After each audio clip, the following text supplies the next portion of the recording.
అనకాపల్లి జిల్లా కోట ఉరట్ల మండలంలో దారుణ ఘటన అయితే చోటు చేసుకుంది. ఒక అనాథరైజ్డ్గా నడుపుతున్న ఒక ట్రస్ట్లోనే దాదాపు 98 మంది పిల్లలు ఫుడ్ పాయిజన్కి గురవటం, ఇందులో దాదాపు 41 మంది హాస్పిటలైజ్ అవ్వడం కూడా జరిగింది. ఈ నేపథ్యంలో దాదాపు దురదృష్టకరమైన విషయం ఏంటంటే ముగ్గురు చిన్నారులు మృతి చెందడం, ఒకరి పరిస్థితి విషమంగా ఉండటం చోటు చేసుకుంది. ఇమీడియట్గా జిల్లా యంత్రాంగం స్పందించి ఎవరైతే క్రిటికల్ పొజిషన్లో ఉన్నారో వాళ్ళందరినీ అబ్జర్వేషన్లో ఉంచడం జరిగింది. అయితే ఓవరాల్గా చూసుకుంటే మన విశాఖ కేజీహెచ్కు మాత్రం దాదాపు 48 మందిని ఇక్కడికి తరలించారు. ప్రస్తుతం మనం పిల్లల వార్డులోనే ఉన్నాము. ఇక్కడే ఆ పిల్లలు ట్రీట్మెంట్ అనేది కొనసాగుతూ ఉంది.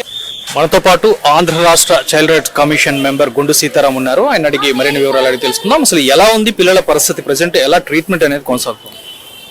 నిన్న ఉదయం నుంచి జరుగుతున్న పరిణామాలపైన ఆంధ్రప్రదేశ్ రాష్ట్ర బాలల హక్కుల కమిషన్ అయితే బ్యాక్తో చూస్తూ ఉంది. అలాగే అటువైపు అనకాపల్లి నుండి కానివ్వండి, నర్సీపట్నం నుండి కానివ్వండి, అలాగే విశాఖపట్నం ఏదైతే పీడియాట్రిక్స్ వార్డు ఉందో సంబంధిత వైద్యాధికారులతో ఎప్పటికప్పుడు సంప్రదింపులు చేస్తూ ఉన్నాం. ఏం జరుగుతుంది, పిల్లల తాలూకు అనారోగ్య పరిస్థితులు ఉన్నాయి, సీరియస్ ఏమైనా కండిషన్ ఉందా, కేజీహెచ్లో కానీ లేదంటే నర్సీపట్నం ఆసుపత్రిలో కానీ ఏమైనా వైద్యం అందకపోయినట్లయితే ఇబ్బందులు ఏమైనా ఎదురయ్యే పరిస్థితులు ఉన్నాయని దానిపైన అవసరమైనట్లయితే ప్రైవేట్ ఆసుపత్రులు కూడా తీసుకెళ్లి ట్రీట్మెంట్ ఇప్పించాలని అయితే మాత్రం చైల్డ్ రైట్స్ కమిషన్ అయితే నేను సాయంత్రం నుంచి ఆదేశాలు ఇవ్వడం అయితే జరుగుతుంది. సో ఇప్పుడు ఏదైతే ఇక్కడ ఆర్గనైజేషన్ ఉందో అది అనాథరైజ్డ్గా నడుపుతున్నారనే వార్తలు పెద్ద ఎత్తున వస్తున్నాయి. అసలు ఏంటి, అసలు దాని వెనక ఎవరున్నారు? దీనిపైన పూర్తిగా వివరణ కోరుతూ నేను సాయంత్రమే అనకాపల్లి జిల్లా కలెక్టర్ గారికి చైల్డ్ రైట్స్ కమిషన్ అయితే ఆదేశాలు ఇవ్వడం జరిగింది. ముఖ్యంగా ఇటువంటి ఏవైతే అనాథరైజ్డ్ హోమ్స్ నడుపుతున్నారో ఆయా వివరాలన్నింటిపైన కూడా ఇప్పటికే జిల్లా అధికారుల దగ్గర డేటా అయితే ఉండాల్సిన అవసరం ఉంది. అయితే అధికారులు కూడా మీనమేషాలు లెక్కిస్తూ మాది కాదంటే మాది కాదు, మాకు సంబంధించింది కాదంటే మాకు సంబంధించింది కాదనే వ్యవహారంతో వెళ్తున్నారు.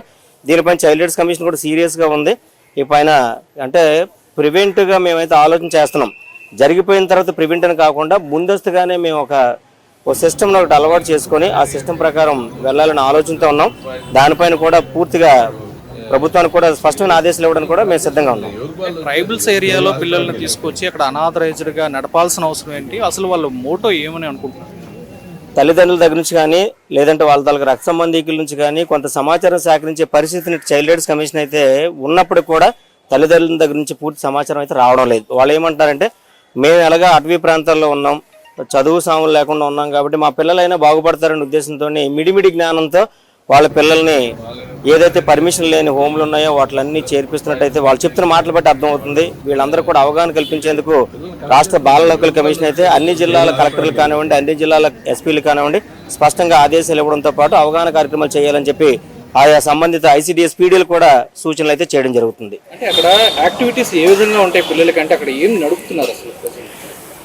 ఇక్కడ అటవీ తాలూకా ప్రాంతంలో పిల్లలందరూ కూడా భోజనం ఇస్తే సరిపోతుంది, లేకపోతే విద్య నేర్పిస్తే సరిపోతుంది అనే దాని మీద వెళ్తున్నారు తప్పించి ఎటువంటి కార్యకలాపాలు చేస్తున్నారనే దానిపైన పూర్తిగా ఇతిమిద్దంగా అధికారులు కూడా స్పష్టత ఇవ్వలేకపోతున్నారు. దానిపైన స్పష్టతను కావాలనే ఉద్దేశంతో మేము కూడా పూర్తిగా దృష్టి పెట్టడం జరిగింది. దీనిపైన మరికొద్ది రోజుల్లో ఒక విశిష్టమైన ప్రణాళికతో అడుగులు వేసేందుకు మాత్రం మేమైతే సిద్ధంగా ఉన్నాం. ఇది మంచి పద్ధతి కాదు. ఎందుకంటే మీరు ఏ నడిపించాలనుకున్నా సరే ఆంధ్రప్రదేశ్ రాష్ట్ర ప్రభుత్వం తాలూకు నిబంధనలకు అనుసరించి మీరు హోములు నడపాల్సిందే. వితౌట్ ఎవరైనా కానీ పర్మిషన్ లేకుండా నడిపినట్లయితే మాత్రం చట్ట ప్రకార చర్యలకైతే చైల్డ్ రైట్స్ కమిషన్ అయితే సిద్ధంగా ఉంది.